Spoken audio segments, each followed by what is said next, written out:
Welcome to Pindar Poetry. We hope you learned something new. You're changing 5G to 4G now. First, verify your carrier allows LTE only. This prevents loss of service.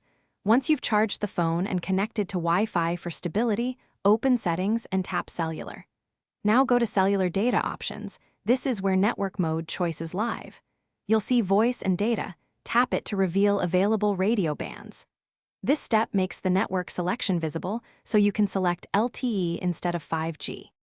Now you'll actively switch the radio. Tap Voice and Data and pick LTE. You're forcing the iPhone to prefer 4G towers instead of 5G.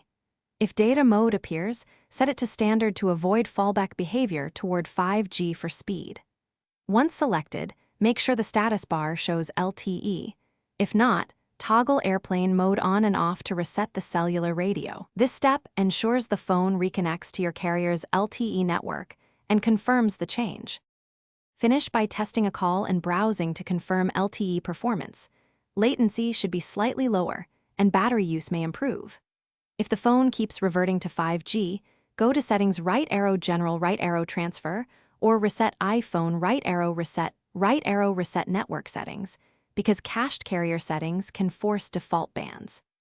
If that fails, contact your carrier to check provisioning or regional 5G configurations. One tip: toggling automatic to LTE only usually resolves persistent reverts caused by carrier pushes.